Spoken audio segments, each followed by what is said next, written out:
encontramos ya en la recta final del ciclo de conferencias de InfoAgro Exhibition 2017 y, como no puede ser de otro modo, hemos de abordar uno de los principales temas que han hecho que la agricultura, y concretamente la agricultura intensiva de Almería, cree precedente a nivel mundial. Como todos imaginaréis, hago referencia al uso de insectos beneficiosos para el control biológico de plagas. A día de hoy, que el sistema se puede decir que está asentado, nos toca mirar hacia el futuro y hacer balance de lo que aún queda por hacer en lo que a control biológico de plagas se refiere, para que este sea una realidad 100% en todos los cultivos. Para ello, Jan, responsable del Departamento de Técnicas de Producción de Coespal, será el encargado de moderar esta mesa redonda que se llevará a cabo después del ciclo de ponencias de esta mañana. Las empresas que van a colaborar con nosotros y que van a participar en este ciclo serán Agrobio, Biocolor y Cooper, al mismo tiempo que vamos a contar con la colaboración del IFAPA, de la Universidad de Almería, así como también de la Estación Experimental del CSIC Zaidín, para que nos pongan al tanto de los últimos avances en materia de control biológico.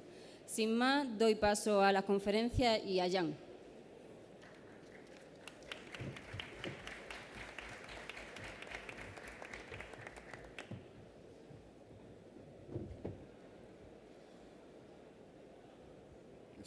Sí. Muchas gracias por la introducción y bienvenidos todo el mundo. Normalmente, si tenemos una jornada, yo pido a todo el mundo que apague su teléfono móvil, pero yo creo que en todo el recinto va a haber gente que lo va a dejar encendido. Bien, control biológico es algo que nos ocupa a todo el mundo y sabemos que siempre es algo que está en movimiento. Matemáticamente, cada 2 años nos toca un problema nuevo, una plaga, una enfermedad, y nos tenemos que apañar todos para solucionarlo.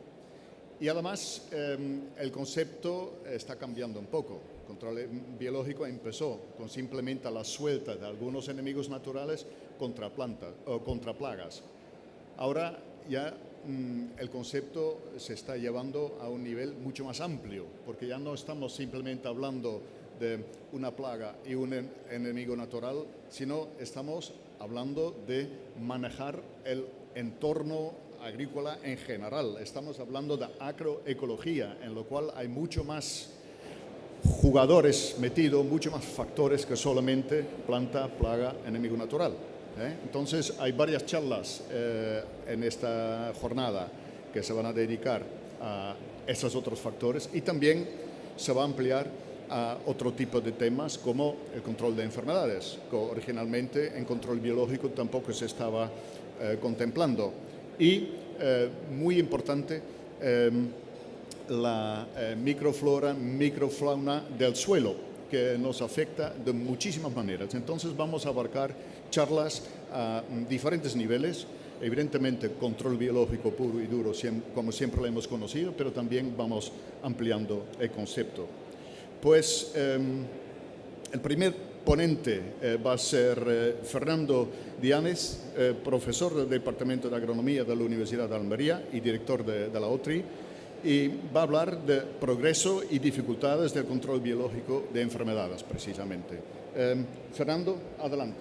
Y los otros que están a la mesa, si queréis quedar aquí me parece bien, pero no podéis ver la pantalla. Entonces quizás, si queréis, os podéis sentar allí también libremente. Bueno, buenos días.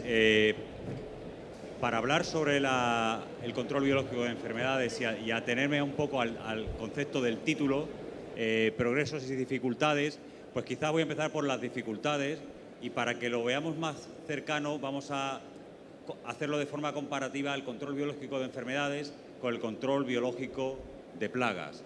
Vamos a poner por un lado las plagas y por otro lado las enfermedades y vamos a ver un poco por qué el control biológico de enfermedades desgraciadamente va quizás un poco más lento que lo que es el éxito que hemos tenido en el control biológico de plagas. Uno de los principales problemas que hay cuando queremos controlar enfermedades es que cuando queremos controlar plagas, hablar de plagas, pues pulgones, mosca blanca, diferentes lepidópteros, arañas rojas, solo tenemos que utilizar los ojos. Con los ojos podemos llegar a un cultivo y ver la incidencia de esas plagas, la incidencia de esas enfermedades, de esas plagas, de esos insectos, de esos ácaros. Sin embargo, cuando queremos hablar de enfermedades, evidentemente vemos los síntomas de las enfermedades, pero ver cuánta enfermedad, cuánto inóculo de patógeno tengo es complejo. Es decir, cuantificar plagas es más sencillo que cuantificar enfermedades. No es que cuantificar plagas requiere una metodología de muestreo que nos permite decir qué cantidad de plaga aproximadamente pueda tener en una hectárea de cultivo. Sin embargo, saber cuánta cantidad de inóculo de un patógeno, o simplemente saber que tenemos, por ejemplo, Fusarium oxysporum melonis en nuestro suelo, saber qué cantidad tenemos y qué razas tenemos es mucho más complejo. Es decir, no lo puede hacer un técnico in situ en el campo como saber qué cantidad de tris tengo en una flor de pimiento, que puede hacer un conteo y tener una estimación aproximada. Con lo cual, la diferencia de tamaño que hay entre plagas y enfermedades, entre los agentes causales, hace que la expresión de que a veces el tamaño importa, pues en este caso el tamaño importa. Es decir, nos complica el trabajo a los técnicos cuando queremos controlar enfermedades. Algo importante para controlar cualquier agente causal de una enfermedad o cualquier plaga es cuantificar. ¿Cuánta plaga tengo? Pues con metodologías de muestreo es posible. Trabajoso, implica trabajo, pero hay elementos de monitoreo, placas cromatrópicas, trampas de feromona o muestreo directamente en hoja o en la planta o sistemas de sábana que golpeamos y contamos los bichitos que nos caen en la sábana. Pero cuantificar enfermedades implica una toma de una muestra, ir a un laboratorio, una metodología analítica más compleja, por desgracia. Es casi como represento ahí el muñequito, misión imposible saber a pie de campo cuánta enfermedad tengo. Cuando hablamos del control de los enemigos naturales que utilizamos para controlar las plagas o de los agentes de control biológico, volvemos a la expresión el tamaño vuelve a importar. La mayoría de las plagas son controladas por insectos ácaros, es decir, podemos ver visualmente o con ayuda de alguna pequeña contahilo ver que la población que tenemos. Sin embargo, el control biológico de enfermedades se basa en agentes de control biológico que suelen ser hongos, bacterias, algunas sustancias químicas que actúan como licitores o microorganismos que actúan como licitores. No quiere decir que no haya cruce. Evidentemente tenemos ejemplos de bacterias como el Bacillus thuringiensis que empleamos para controlar insectos o hongos entomopatógenos que utilizamos para controlar plagas, como Verticillium lecanii, entre otros, ¿no? Pero al final el control biológico que hacemos en Almería se basa en soltar básicamente insectos y ácaros contra las plagas insectos y ácaros. Sin embargo, en el caso de enfermedades tendríamos que recurrir a microorganismos más difíciles de saber nuevamente la cantidad de inóculo. Estamos hablando de una escala ya microscópica o incluso si hablamos de delicitores, de moléculas, de procesos bioquímicos dentro de la planta. En definitiva, el control biológico de plagas, el éxito del control biológico se basa en establecer un equilibrio entre los buenos y los malos. Ahí tenemos el bueno y el malo de la famosa película El bueno, el feo y el malo, ¿no? Pues es mucho más sencillo saber cuántos buenos y cuántos malos tenemos en el control de plagas que no en el control de enfermedades. Aquí tenéis un ejemplo de este equilibrio medido a favor, una flor de pimiento donde yo puedo fácilmente contar 3 Orius, 2 Tri, están ganando los buenos. Vamos a ver un ejemplo en el control de enfermedades. Pues aquí tenéis un tema, un ensayo concreto de un proyecto de fin de carrera que llevamos en la universidad, en el cual aplicamos sobre discos de hoja, aplicamos botritis a todos los discos de hoja, a unos previamente le aplicamos agua y a otros le aplicamos tricoderma. Y lo que se ve es una fotografía hecha a día cero de la aplicación, que evidentemente a día cero no se ve desarrollo de la enfermedad. Aquí vemos esa misma fotografía a día 7, se ve que en el caso donde hemos aplicado tricoderma, las hojas están perfectas, botritis no ha colonizado la hoja, aun siendo un tejido muerto ya o senescente. Sin embargo, aquí vemos ya una podredumbre marrón importante sobre el disco de la hoja a día 7 y a día 14, pues las hojas que tenían tricoderma siguen tan frescas y las que no tenían tricoderma y tenían botritis sola, pues ha crecido, ha esporulado botritis encima de la hoja, encima del papel de filtro que utilizamos para mantener la placa. Saber que esto funciona en condiciones de laboratorio es sencillo. Pudimos contar la dosis de tricoderma que aplicamos y pudimos contar la dosis de botritis que aplicamos. Pero mirar este tomate en campo totalmente modificado por el ataque de botrytis. ¿Qué cantidad de inóculo tengo de botrytis en campo? Saberlo para que funcione el control biológico es complejo. Puedo cuantificar la cantidad de agente causal, de agente de control biológico que aplico. Puedo saber la dosis de un formulado que aplico. Pero ¿qué dosis de inóculo tengo y en qué dosis es eficaz? Hombre, pues parece que es un poquito más complicado que controlar los tris en la flor y controlar los orios en la flor, que es complicado, que es trabajoso, que yo lo hice en una etapa previa en la empresa privada y sé que es complejo. Pero al menos lo puedes ver.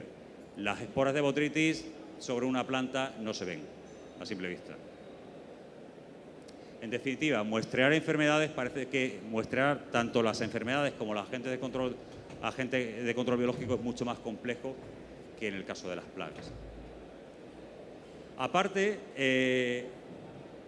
voy a sentar si no os importa y estoy más cómodo. Hay una pregunta que es, ¿le pedimos algo más a los agentes de control biológico que a los enemigos naturales? Es decir, cuando queremos trabajar con tricodermas, con bacterias promotoras del crecimiento o bacterias que controlan enfermedades, ¿les pedimos más como técnicos, como agricultores o como sociedad que lo que le pedimos a un insecto que utilizamos? Y la respuesta es que sí, le pedimos bastante más. Un ejemplo es que en el caso de los insectos hemos aprendido a soltarlos, hemos aprendido a manipularlos. Es decir, hemos trabajado cosas, por ejemplo, como lugares de suelta, en el caso de las avispas parásitas, o en el caso de una forma de soltar Nesidiocoris. Hemos pensado en darles alimento, colocarles huevos de festia para que tengan un alimento alternativo cuando no tienen plaga. Hemos trabajado las frecuencias, suelto una cantidad ahora, otra dentro de X tiempo. Hemos trabajado las condiciones ambientales, pues bajo humedad relativa resulta que me desecan los huevos de tal ácaro y entonces tengo que favorecer condiciones. Eso lo hemos cuidado y lo hemos puesto a punto. Es decir, ha requerido investigación, esfuerzo del sector, esfuerzo de las empresas que producen insectos auxiliares, pero sabemos hacerlo. Sin embargo, esto ya no es una afirmación, esto es una pregunta. ¿Hemos aprendido a soltar los agentes de control biológico? La palabra es que cuando hablamos de agentes de control biológico no hablamos de soltar, yo suelto insectos. Cuando yo hablo de agentes de control biológico, aquí os he puesto equipos de tratamiento fitosanitario. Yo trato con tricodermas. Es decir, el enfoque que tenemos es totalmente diferente. Pasamos de un insecto o un ácaro que tratamos como un ser vivo con cuidado a algo que metemos en la cuba de tratamiento. ¿Yo puedo mezclar la tricoderma con los fungicidas? Pues es un hongo y un fungicida, vaya locura, ¿no?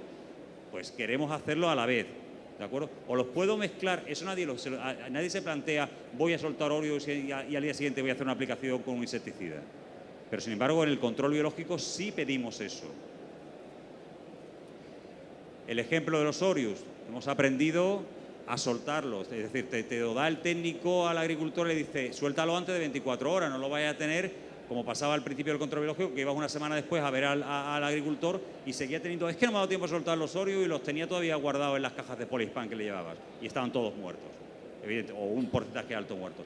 Los sueltan a las 24 horas, los sueltas a las horas que sean óptimas.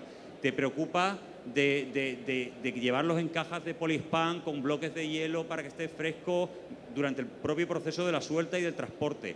Te preocupa de los tratamientos previos que has dado fitosanitarios antes y después para no perjudicar su establecimiento. En definitiva, que son seres vivos que hay que cuidarlos, ¿vale? Son insectos y son ácaros.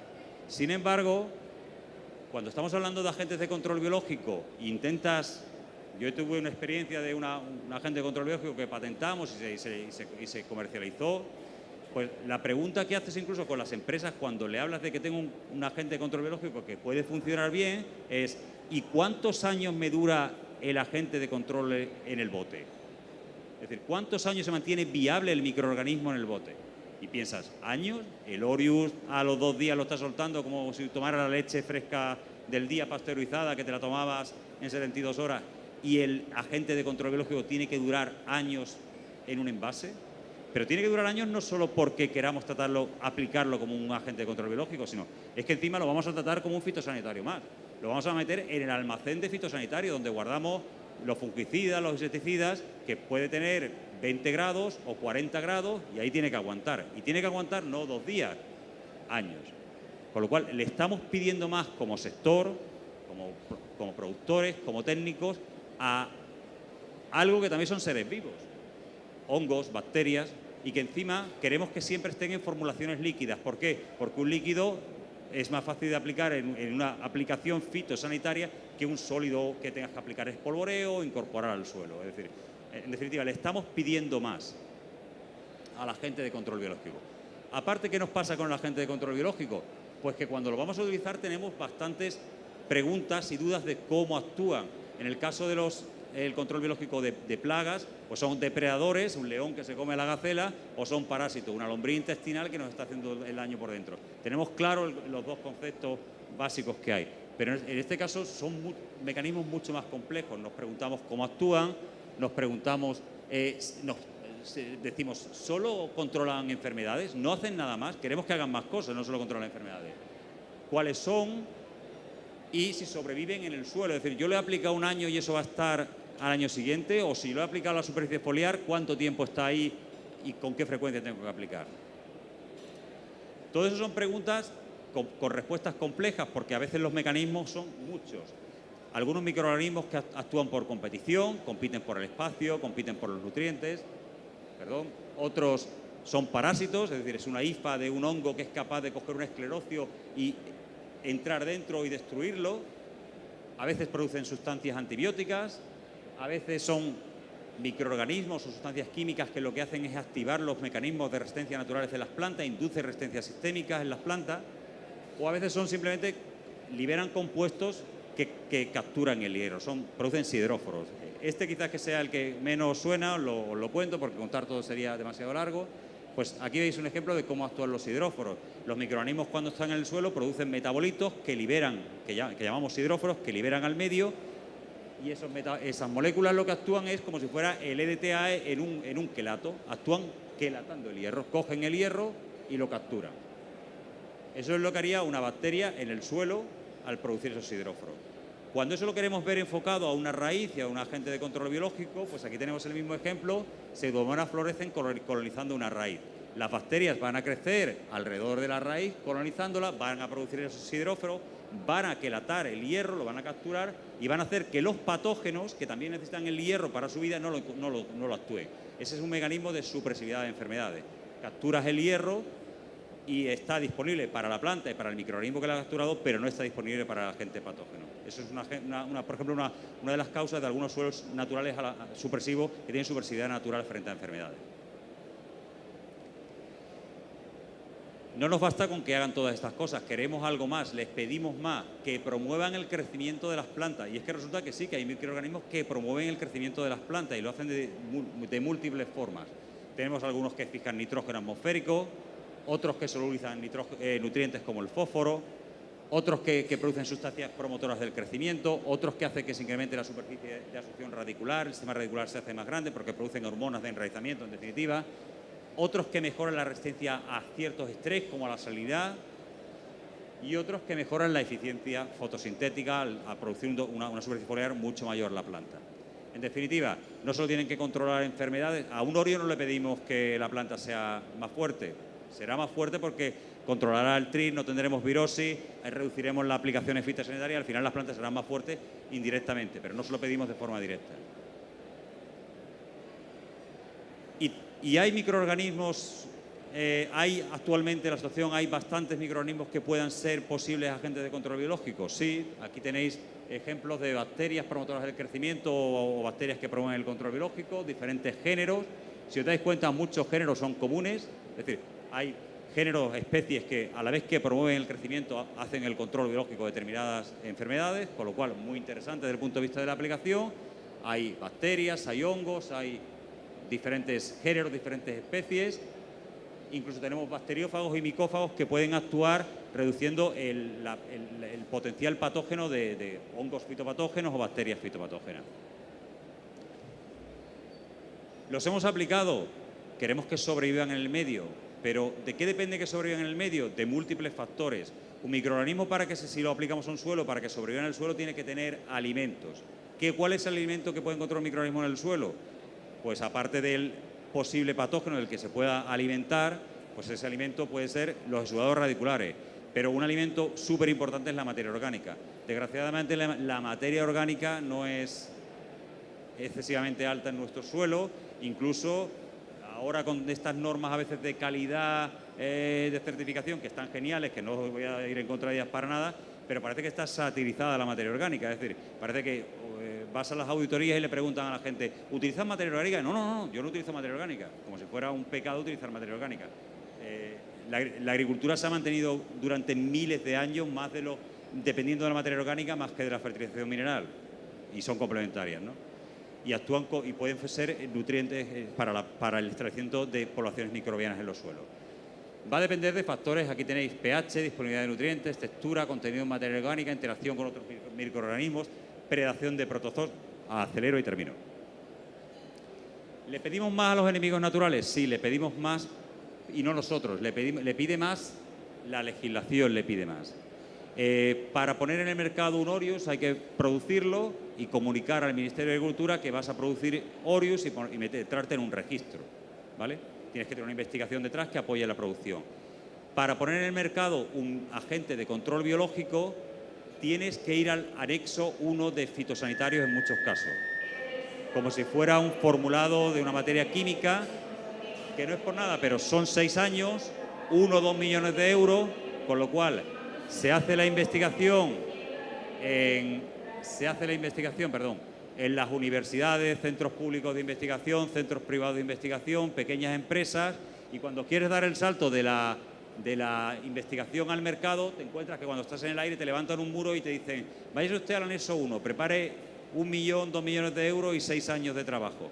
En definitiva, antes había algo que llamamos otros medios de defensa fitosanitarios, fitofortificantes, donde había cabida para que estos productos tuvieran cierto recorrido que era necesario, y ahora pues nos obligan a ir al anexo 1 porque bueno, algunas empresas multinacionales tienen evidentemente el poder para coger una especie de tricoderma, meterla al anexo 1 y cuando vas tú al ministerio con una tricoderma te dicen, vais usted al anexo 1 que ya hay otras tricodermas. Digo, vale, pues eso es lo que tenemos. En definitiva, el anexo 1 de fitosanitarios y considerar un microorganismo de control biológico como un fitosanitario, una molécula química que puede tener una toxicidad, una persistencia, una acumulación, efectos mutagénicos, cancerígenos, etcétera, es el valle de la muerte para el control biológico de enfermedades y es el freno. Desgraciadamente, y esto hay que sumarle que, a pesar del esfuerzo que ha hecho el sector hortofrutícola en ir hacia el control biológico de plagas, las cadenas de supermercados nos siguen pidiendo que tengamos residuos de 3 materias activas o 1/3 del LMR, y eso implica no solo control biológico de plagas, también tenemos que tener control biológico de enfermedades. Pero el desarrollo de herramientas tiene este ancla, con lo cual, a la pregunta de dificultades y progresos a nivel de investigación mucho potencial, dificultades muchas. Para las pequeñas empresas, que hay muchas en este país, que podían estar produciendo ese tipo de microorganismos y que no tienen el potencial económico, el conocimiento de ir hacia ese registro único de fitosanitarios. Así está la situación. Muchas gracias. De tomate se hace una aplicación antimildiu, la mayoría de los agroquímicos antimildiu son 2 o 3 materias activas. Sí. O hay enfermedades que no tratas o te las juegas. Entonces, sí, hay que dejar que el desarrollo que se está haciendo en investigación llegue al campo. Y hay que adaptar la legislación al campo. No podemos tener exigencias desde el punto de vista de seguridad alimentaria de 0 residuos y a la vez bloquear las herramientas con una barrera como el anexo 1 aplicado como si fuera un agroquímico que tiene mayor peligrosidad. Yo no digo que no se haga nada, pero tiene mayor peligrosidad. Sí. Gracias. Muy bien, muchas gracias. Si os parece, dejamos preguntas para la discusión que tenemos después. Vamos un poquito mal de tiempo.